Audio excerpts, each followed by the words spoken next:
Baik, saudara, kita lanjutkan sapa redaksi On Location. Nah, sekarang saya sudah mengunjungi Ketua Komisi Penyiaran Indonesia Daerah Bali, dan di tengah-tengah kesibukan beliau saya datang menjumpai Bapak Imade Sunarse.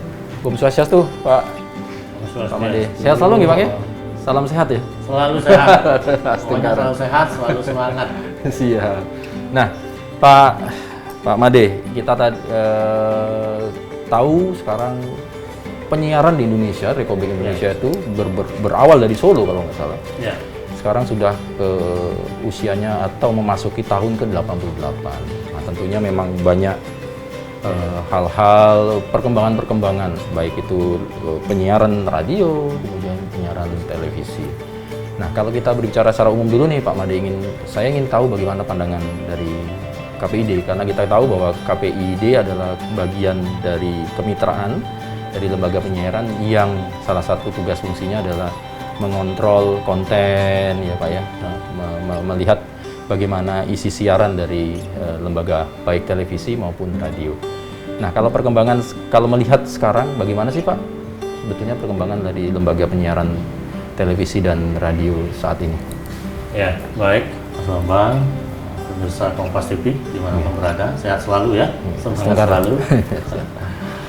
Jadi berkaitan dengan perkembangan perjalanan industri penyiaran, nah, saya sebutkan sebagai industri ya, karena industri itu pasti mengalami fluktuasi, fluktuasi di mana-mana ada masa-masa berkembang, masa kemudian jaya, ada masa-masa kemudian dia harus mengalami permasalahan ya, baik di kualitas maupun dari internal, eksternal gitu ya.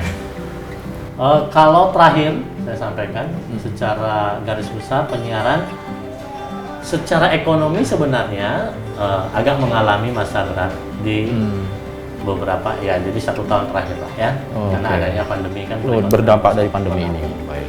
Tetapi dari sisi banyaknya pemirsa, kalau kita lihat dari Nielsen misalnya, Data ya. kan justru di masa-masa sekarang kenaikan pemirsa untuk melihat TV dan juga mendengar radio naiknya hampir 30%.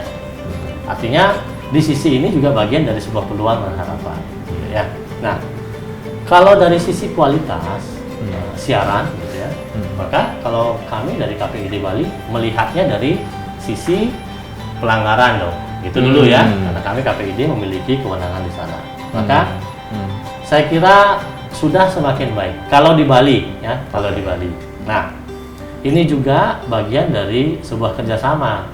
Kita kan pernah mengadakan sekolah P3SPS ya. Sekolah P3SPS itu kita buat sampai 2 kali gitu ya.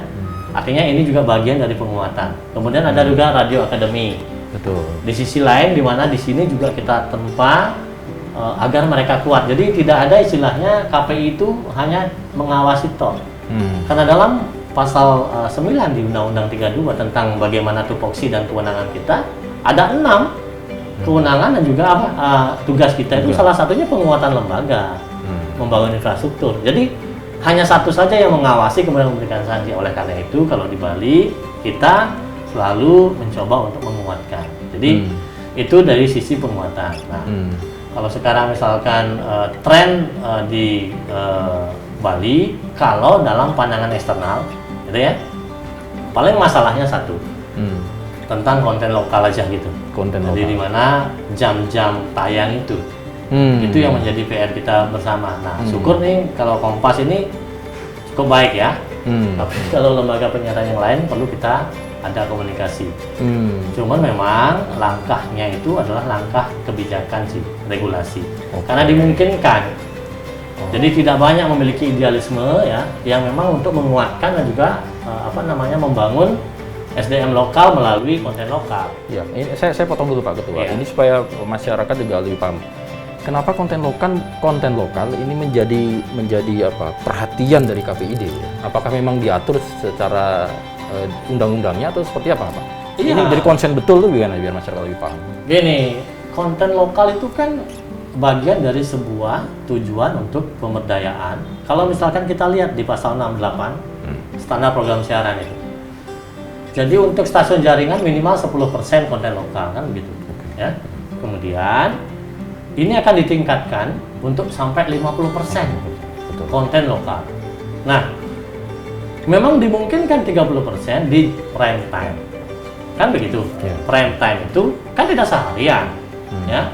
Yang menjadi masalah adalah ketika konten lokal itu ditayangkan di jam-jam bukan jam hantu, jam stres lah ya.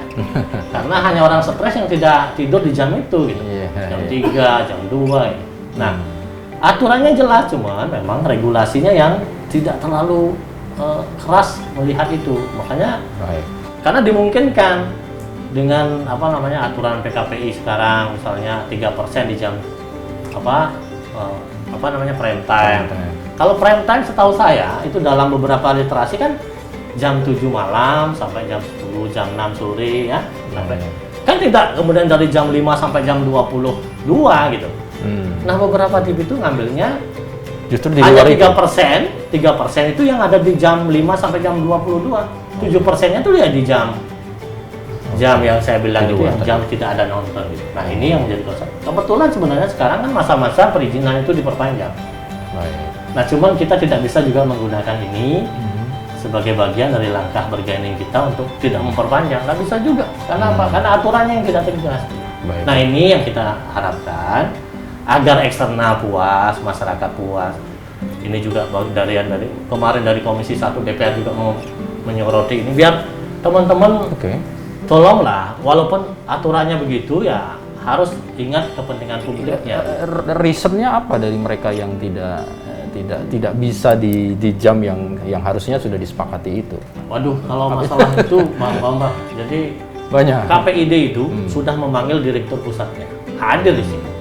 Kita sudah membikinkan raportnya, kita kasih tuh, kan saya sempat datang ke Kompas, kan saya kasih.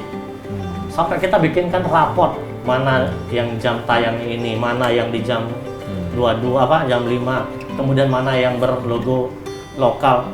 Kita bikinkan, sorry, mungkin KPID yang lain tidak membuat. Sampai segitunya kita mau mengajak teman-teman, biar tahu loh, Anda cuma orang yang menonton. Ya. Tapi rata-rata alasan di daerah itu karena kebijakan pusat. Karena begini kan, kalau misalkan di jam-jam prime time ada iklan, pengiklan ini tahu kalau di Bali itu tidak bakalan diterima. Misalkan kalau jam 12 misalnya, banyak protes dari pengiklan loh. Saya beriklan, saya bayar, tapi kok pas iklan saya kok di Bali tidak tayang karena ada konten. Kan seharusnya ini kan tidak bisa menjadi alasan. Itu kan alasan yang menurut saya hanya alasan ekonomi tanpa alasan publik. Nah, ini yang kemudian kita coba. Karena aturan kita tidak begitu keras ya, aturannya kita sanksinya tidak keras. Yang kita aja ya seperti ini. Kita mengajak mereka untuk mengerti. Komunikasi ini terus dibangun ya, Iya, itu satu-satunya jalan. Baik. Kita datang, kita motivasi untuk kepentingan publik. Malu, Ya. malu kita tuh kok acara bagus yang memunculkan potensi daerah kok acaranya di jam 3 gitu. Baik. Paling itu. Baik. Kalau saya ngomong masalah siaran televisi ya, paling itu yang masih menjadi PR kita. Jadi PR. Kalau ini pasti saya akan kejar terus, jadi gitu. Iya dong. Iya.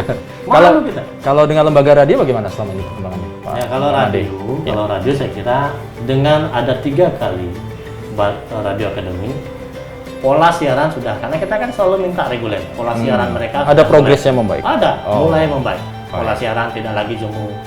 Orang mendirikan radio tahun 90.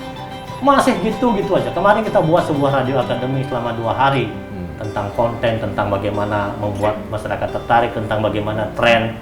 Akhirnya beberapa radio membuat sebuah pola siaran yang berubah. Sehingga sekarang itu, kalau saya nih secara pribadi melihat perubahannya cukup signifikan untuk kualitas radio. Baik. Jadi ada manfaatnya ya. Ada apalagi kemarin waktu gerakan masyarakat cinta penyiaran kan kita sebarkan 1000 radio. Jadi ketika mereka sudah bagus, KPI tidak diam. Mereka sudah memperbaiki kualitasnya, tapi kan pendengarnya siapa? Oke, kita buat gerakan masyarakat cinta penyiaran, Gema Cipta. Salah satunya adalah membagikan 1000 radio gratis. Artinya bahwa ketika kalian meningkatkan kualitas, jangan khawatir sudah ada 1000 lagi kok yang nonton, gitu. Jadi kita juga bergerak bersama. Jadi karena penyiaran ini nggak bisa kita hanya bisa mengawasi, tapi menguatkan semua. Dan kita mencarikan solusi ketika pendengarnya sedikit. Baik. Waduh, luar biasa nih Pak Made. Nah, ini ada lagi, ini kan terkait dengan televisi sebetulnya. Bahwa ada sebuah keputusan dari pemerintah bahwa di tahun 2022 televisi terestrial yang analog itu harus di switch off. Ya. Artinya ada migrasi lari ke digital. Nah, nanti ingin tahu juga bagaimana sebetulnya pandangan dari KPID untuk melihat ini ya Pak. Tapi tahan dulu ya Pak Made ya. Siap. Kita akan dulu.